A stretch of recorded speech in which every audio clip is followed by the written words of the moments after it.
اکرام سب کا ہونا چاہیے، اور احترام اور اکرام کا قاعدہ کیا ہے؟ پچھلے دنوں ایک نجی رسانے کے اوپر پاکستان کے مفتی اعظم کے ساتھ ہم شریک گفتگو تھے. بات آئی کہ جی سعودی عرب اور ایران کے سیاسی تناؤ کی وجہ سے پوری دنیا کے مسلمان نقصانات کا سامنا کر رہے ہیں. میں نے کہا جی میں اس بحث میں نہیں پڑھنا چاہتا کہ سعودی عرب میں اور ایران میں کیا سیاسی تناؤ ہے. یہ بحث بڑی مفصل بھی ہے اور یہ بحث قدر اختلافی بھی ہے. اتنا ضرور ہے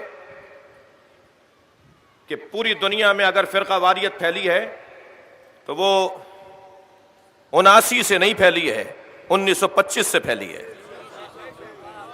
بھائی دقت فرمائیں گے میرے بیان.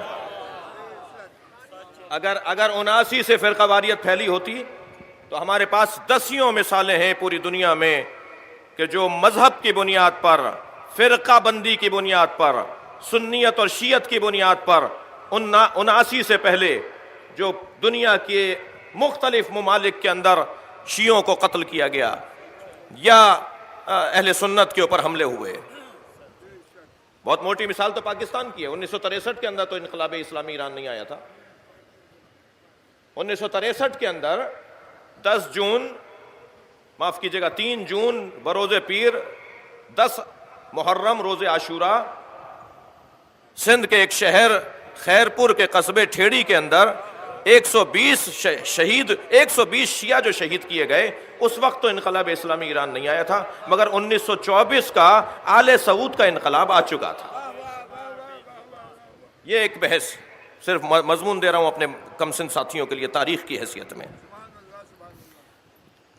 وہ سیاسی تناؤ کھچاؤ کیا ہے اس میں ہمیں بحث نہیں ہے. میں نے کہا جی مجھے اتنا بتائیے کہ کیا آپ آل سعود کی بد کردار حکمرانوں کو ایران کے متقی اور پرہیزگار مجتہدین کے برابر جانتے ہیں؟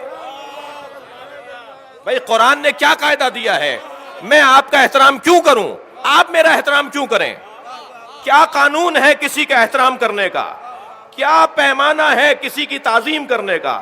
قرآن مجید سورہ مبارکہ حجرات کے اندر پروردگار عالم نے 15ویں آیت کے اندر ہماری رہنمائی کی ہے کہ اگر تم کسی کی تعظیم کرنا چاہتے ہو تو ان اکرمکم عند اللہ اتقاکم، تمہارے درمیان وہی مکرم ہونا چاہیے جو تمہارے درمیان زیادہ متقی ہے.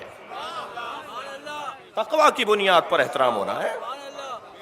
اگر کسی کی تعظیم کرنی ہے تو وہ تقوی کی بنیاد پہ کرنی ہے. اب سے 3 سال پہلے تک ہمارے بھائی آل سعود کی حکمرانوں کی تعریف کرتے کرتے تھکتے نہیں تھے، لیکن آج سوشل میڈیا نے، آج دنیا کے رسانوں نے ان کے کرتوتوں کو روشن کر دیا ہے. اور اب تو شاید وہ منہ چھپائے بیٹھے ہیں کہ دفاع کرنے کی بھی صلاحیت اور توان ان کے اندر نہیں ہے. عزیزان گرامی، جو جناب زہرا کی توہین کرے گا وہ دنیا اور آخرت میں خوار ہوگا. جو ائمہ اہل بیت کے مزاروں کو گرائے گا، جو ان مزارات پر بے ادبی اور بدتمیزیاں روا رکھے گا اور اسٹیٹ اور سرکار اور ریاست کے ذریعے سے دھونس اور روب اور دولت اور پیسہ اور فورس کے ذریعے سے جو بے ادبیاں اور بد تہذیبیوں کو عام کروائیں گے، وہ شاید کچھ دن اپنی حکومت تو چلا پائیں لیکن آبرو اور عزت ان کا مقدر نہیں ہے.